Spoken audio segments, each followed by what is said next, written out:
Good morning.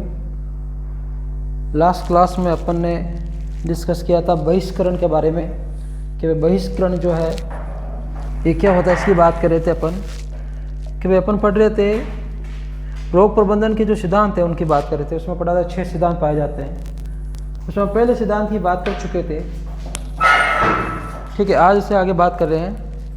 पहला सिद्धांत पढ़ा था परिवर्जन और दूसरा स्टार्ट किया था बहिष्करण, ठीक है। तो बहिष्करण की बात करते देखिए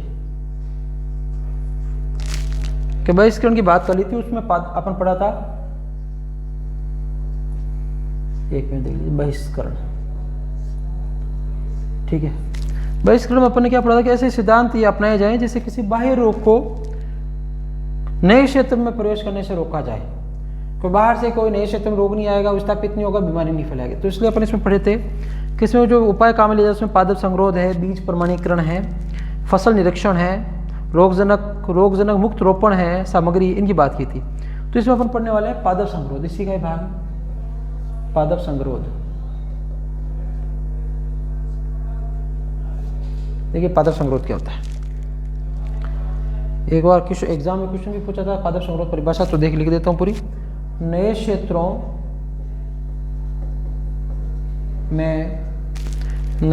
में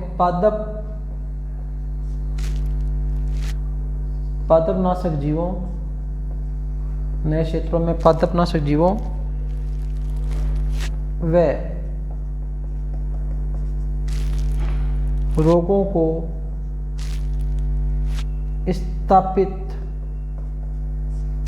स्थापित होने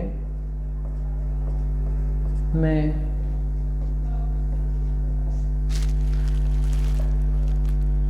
विलंब के लिए या बहिष्करण,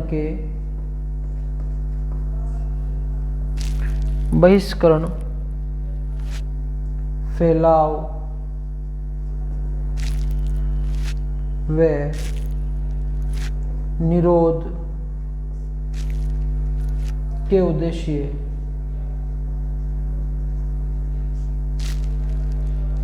से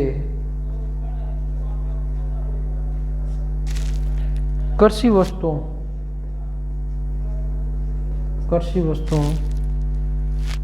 के आवागमन पर कानूनी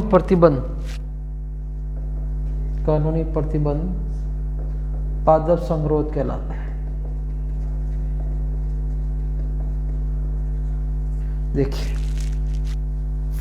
सामान्य सी बात क्या है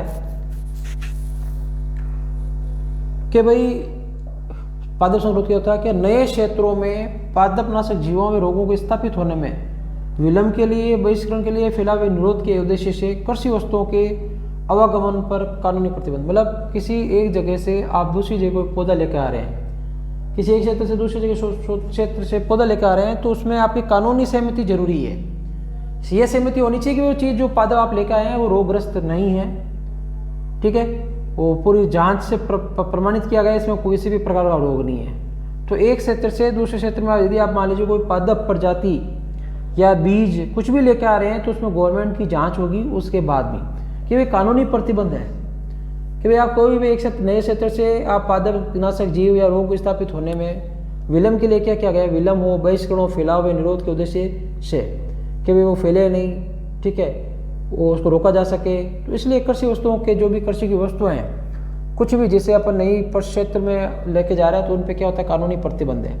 यदि आप लेकर जाना चाहते हो तो वहाँ पे कानूनी आपको परमिशन जरूरी है कि जो आप लेके जा रहे हो आपको पास दिया जाएगा कि भाई इसमें पादप संगरोध एक संस्था है कि भाई ये पादप जो है या जो बीज है ये संक्रमित नहीं है।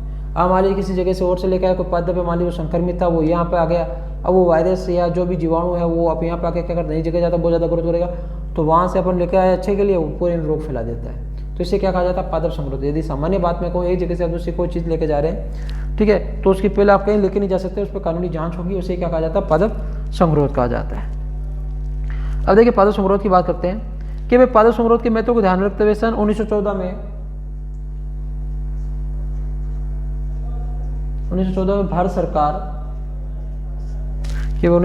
भारत सरकार द्वारा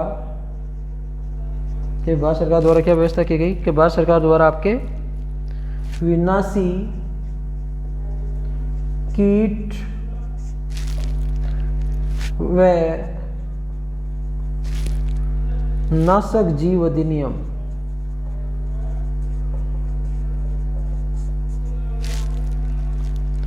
नाशक जीव अधिनियम जिसे कहा जाता है DIP एक्ट,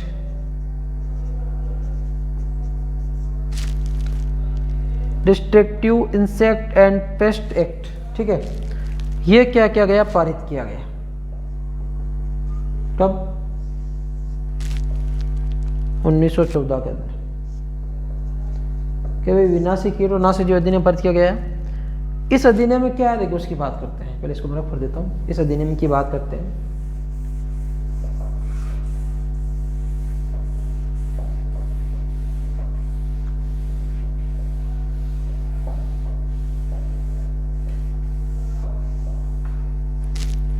कि भाई इस अधिनियम के तहत भारत में विदेशों से कि भाई भारत में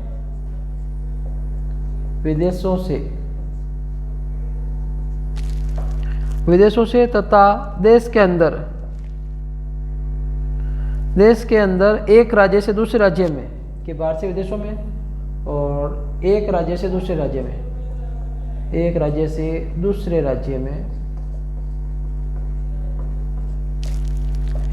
दूसरे राज्य में विभिन्न पादप व पादप सामग्री के आयात को प्रतिबंधित किया जाता है कि भारत में विदेशों से आप कोई पादप प्रजाति लेके नहीं आ सकते, एक राज्य से दूसरे राज्य में पादप प्रजाति लेके नहीं जा सकते।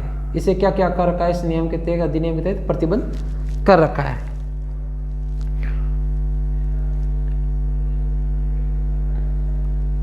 और ताकि संभावित हानिकारक विदेशी कीट, रोगजनक व अन्य नाशक जीव भारत में प्रवेश करने व आंतरिक फैलाव के विरुद्ध उपयुक्त उपायों को अपनाकर भविष्य के संकट से बचा जा सके कि विदेशों से भारत में नहीं आए, भारत से एक राज्य से दूसरे राज्य में नहीं जाए, इसलिए ये कानूनी नियम बनाया गया है। और अंतर्राष्ट्रीय स्तर पर भारत में गन्ने को फिजी, ऑस्ट्रेलिया, फिलीपींस आदि देशों में मंगवाने पर प्रतिबंध है। क्या अंतर्राष्ट्रीय स्तर पर किस किस को प्रतिबंध लगा रखा है, देखिए कि अंतर्राष्ट्रीय स्तर पर क्या है कि भारत में गन्ने की फिजी, कि भारत में जो है गन्ने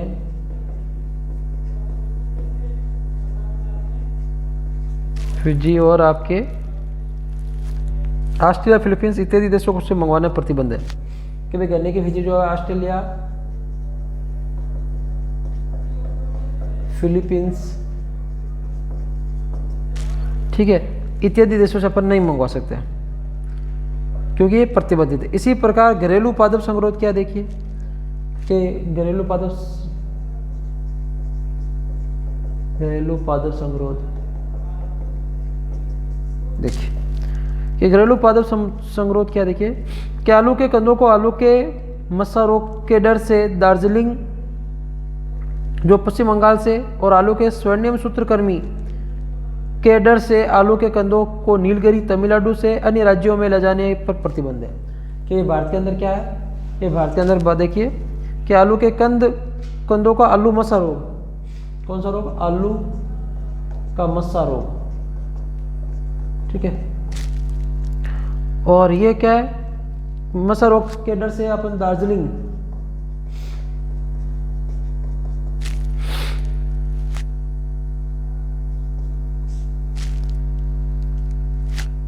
जो कहाँ है, पश्चिम बंगाल में है, वेस्ट बंगाल, ठीक है। और आलू की जो स्वर्णिम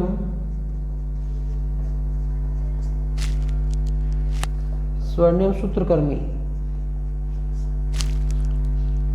ये क्या है कि आलू के स्वर्णिम सूत्रकृमि के डर से आलू के कंदों को नीलगिरी कहाँ है, तमिलनाडु में। तो इन जगहों से आप अन्य राज्यों में आलू ले जाना प्रतिबंधित, तो दार्जिलिंग से और नीलगिरी से, क्योंकि इनसे दार्जिलिंग में आलू का मस्सा रोग होने की चांस ज़्यादा है और नीलगिरी में स्वर्णिम सूत्रकृमि आलू का रोग होता है, ठीक है। के डर से आलू के कंदों या आलू जो है उसको आप यहाँ से नहीं खरीद नहीं सकते, ये प्रतिबंध है। इसी प्रकार देखिए और कुछ जानकारी उसकी बात करते हैं कि अपने घरेलू पादप संग्रोध को किस को प्रतिबंधित कर रखा है।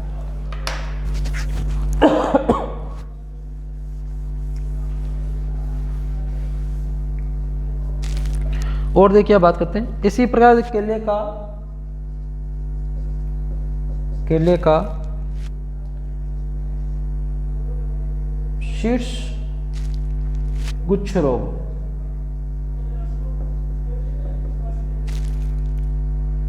ठीक है। तो केले का क्या है, शीर्ष गुच्छ रोग जो है के कारण जो है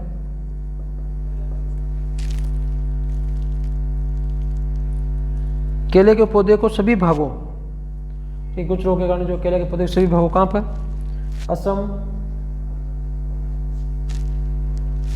केरल, उड़ीसा, बिहार व पश्चिम बंगाल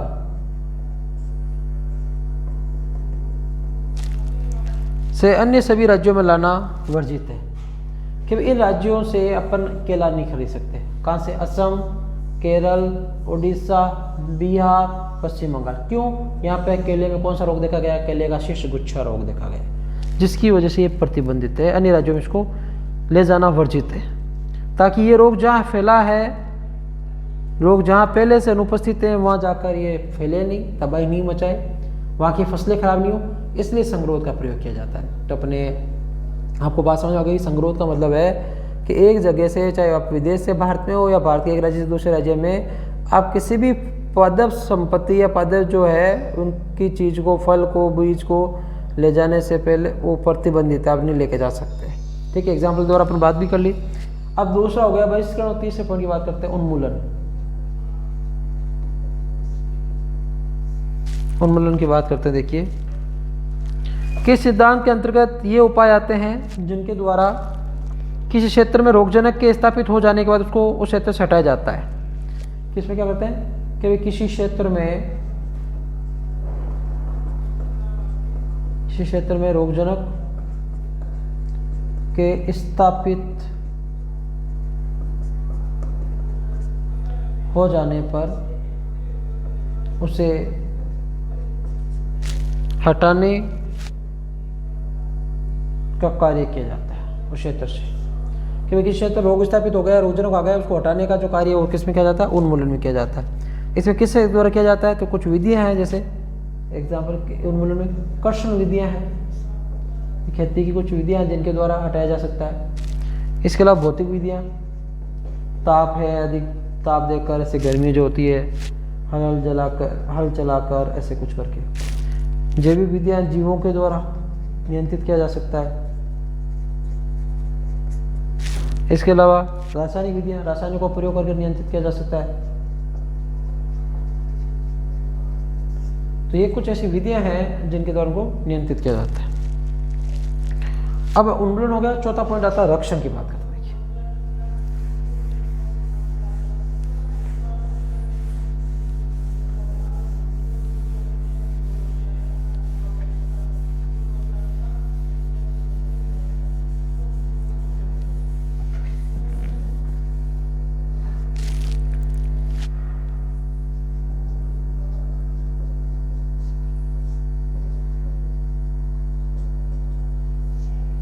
रक्षण या बचाव कि पौधे को संक्रमित या रोगग्रस्त होने से पहले ही बचाने के उपाय करना रक्षण या बचाव कहलाता है। कि पौधे को संक्रमित या रोगग्रस्त होने से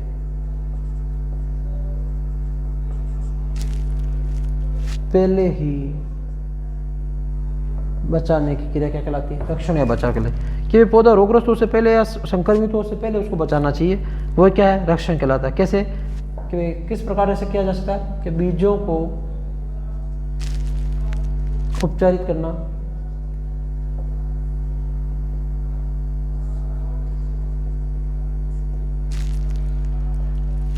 बीजों को उपचारित करना, या फिर रासायनिक छिड़काव करना,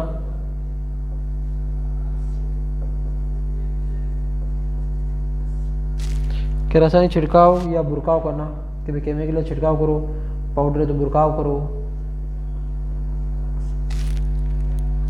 या वातावरणीय बदलाव के द्वारा, जैसे बुआई व कटाई के समय बदलाव करना, कि वातावरणीय बदलाव के द्वारा। वातावरणीय बदलाव मतलब समय से, जैसे फसल बोने का, कोई फसल बोने से मान लीजिए मार्च का है, आप उसे जनवरी में बो दीजिए 2 महीने पहले, ठीक है, तो उसे बोलते अगेती बुआई करके या पछेती बुआई करके, बुआई व कटाई में बदलाव करके, बुआई व कटाई में बदलाव करके इनको रोका जा सकता है। और पौध घरों के पर्यावरण में बदलाव किया जा सकता है, कि जहाँ पे पौधे उगाए जाते हैं वहाँ पे बदलाव, टेम्परेचर, समय का बदलाव करके। और इसके बाद आता है 5वां पॉइंट, प्रतिरोधकता।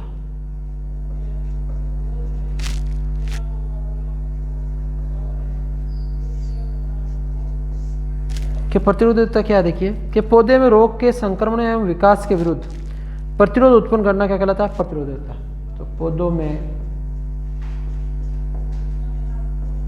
रोग के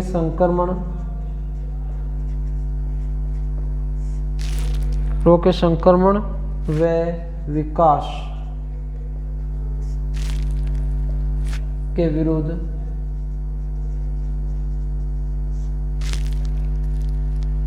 प्रतिरोध उत्पन्न करना।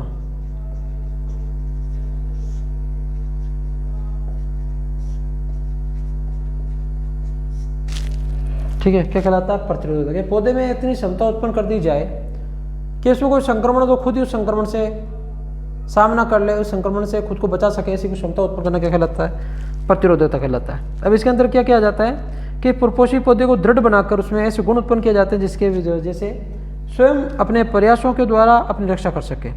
जैसे यह कैसे पॉसिबल है, एग्जाम्पल की बात करें तो पौधों में संकरण,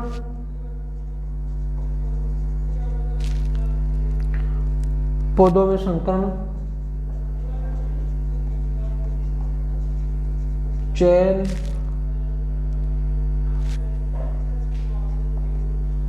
उत्परिवर्तन, ये कुछ ऐसी विधियां जिनके द्वारा यह किया जाता है, या आनुवांशिक इंजीनियरिंग के द्वारा, सेकंड चैप्टर में पढ़ेंगे इनके बारे में, सभी है अपने।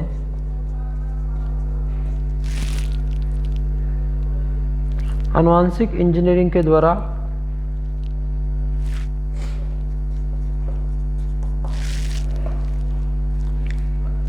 और इसके अलावा अपन बात करते हैं इन रासायनिक इंजन द्वारा प्रजातियां विकसित करके,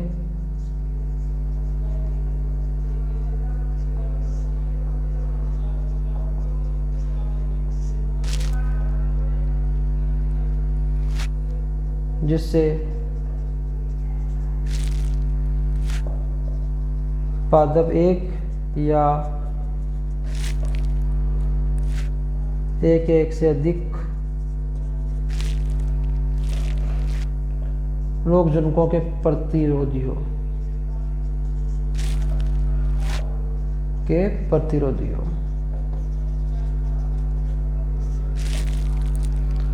रसायन चिकित्सा, और इसके अलावा रसायन चिकित्सा है, पोषण है, कि भाई अस्थायी प्रतिरोधकता के लिए रसायन चिकित्सा का प्रयोग कर सकते हैं।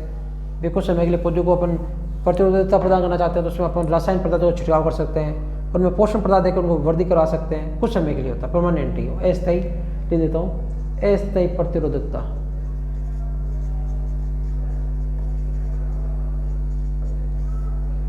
अस्थायी प्रतिरोधकता के अंदर आपके आता है कि अस्थायी प्रतिरोधकता के अंदर आपके रसायन चिकित्सा,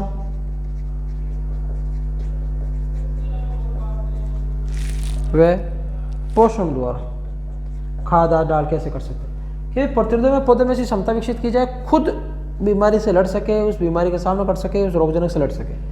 इसलिए अपन क्या कर सकते हैं कि भाई अपन पौधे में संकलन करवा के ऐसी नई किस्म विकसित करें जो पर्टिकुलर बीमारी से, बीमारी प्रति प्रतिरोधी हो, उससे लड़ने की प्रतिरोधी हो, उससे खुद को बचा सके। चयन करके अच्छी किस्मों का चयन कर सकते हैं। उत्परिवर्तन विधि के द्वारा अपन ऐसा कर सकते हैं, नई किस्म तैयार कर सकते हैं। आनुवांशिक इंजीनियरिंग के द्वारा नई प्रजातियां विकसित कर सकते हैं जो उस रोग के प्रति प्रतिरोधी हो, उस रोग से लड़ सके, आसानी से उस रोग में रोगजनक की उपस्थिति में अपनी वृद्धि कर सके।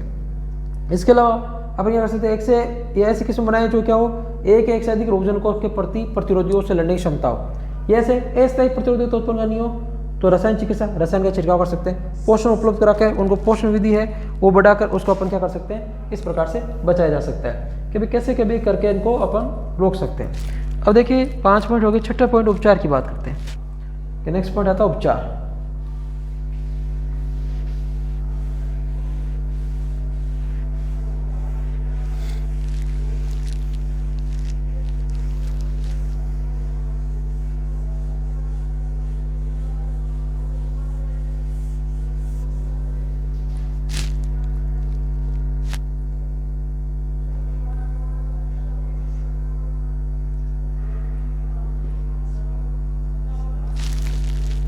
देखिए उपचार या थेरेपी क्या है कि रोगी पौधे का इलाज करना, रोगी पौधे का इलाज करना या रोग की तीव्रता कम करना,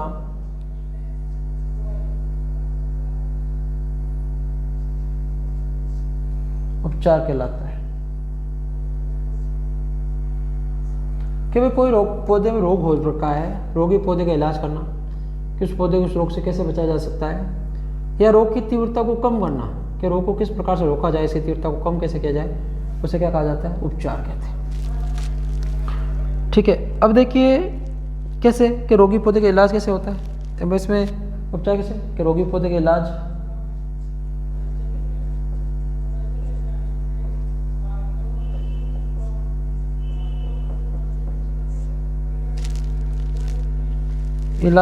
कैसे, रसायन चिकित्सा,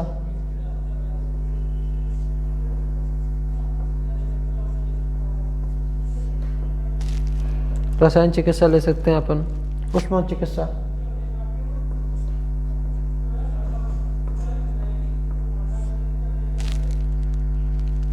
काट छाट,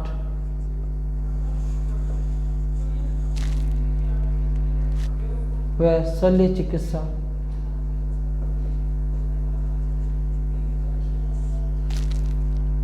दोबारा देखो क्या है, क्या भाई रसायनों का प्रयोग करके नियंत्रित रोग को कम कर सकते हैं। तो उष्मा चिकित्सा अधिक टेम्परेचर देख के, जो पौधे के भाग संक्रमित है उनको शाखाएं हैं, पत्तियां हैं, टहनियां हैं, फूल, उनको कट करके।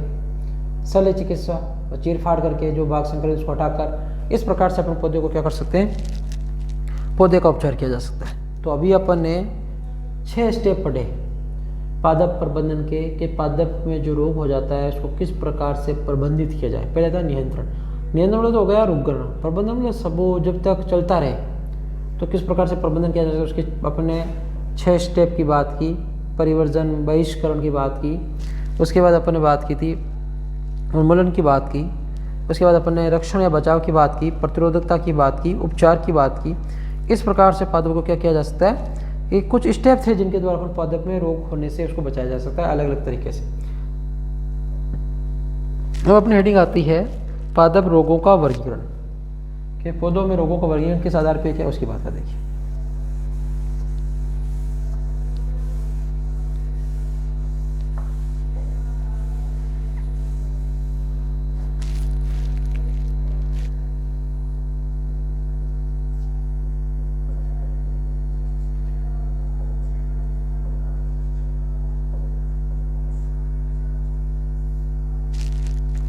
पादप रोगों का वर्गीकरण देखिए कि पादप रोगों के अध्ययन को सरल बनाना है तो उसको एक निश्चित क्रम में समूह बनाना आवश्यक होता है। ठीक है, और पादप रोगों की सही पहचान और उसका सटीक नियंत्रण के लिए वर्गीकरण करना आवश्यक होता है। भाई वर्गीकरण क्यों किया जाता है, ठीक है, फिर किसी भी चीज़ का अलग करे तो किसी न किसी आधार तो पादप रोगों में वर्गीकरण क्यों किया जाता है, देखिए तो इसका कारण है पादप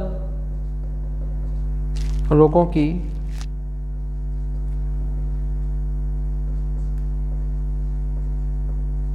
सही पहचान व उनका सटीक नियंत्रण, क्या भी पादप रोगों की सही पहचान, उनका सटीक नियंत्रण के लिए क्या किया जाता है, वर्किंग किया जाता है भाई उनके रोगों की सही पहचान हो सके, उनका अपन अच्छे से नियंत्रण कर सकें, जान सके इस पौधे में ये रोग हो रखा है, उसके लिए ऐसा किया जाता है। और पादप रोगों को वर्गीकरण निम्न प्रकार से किया गया है। और पादप रोगों को वर्गीकरण किस प्रकार से किया गया है, कौन कौन से स्टेप हैं, ठीक है, इनकी जानकारी है अपन जो है नेक्स्ट क्लास में लेंगे। आज के लिए अपन इतना ही पढ़ेंगे कि भाई किस प्रकार से पादप को रोगों को नियंत्रित किया जा सकता है, ठीक है, उसकी बात करेंगे। ठीक है, तो आज के लिए इतना ही, बहुत बहुत धन्यवाद। बाकी जो है नेक्स्ट क्लास में पढ़ेंगे इसके आगे कि इसको किस प्रकार से नियंत्रित किया जा सकता है।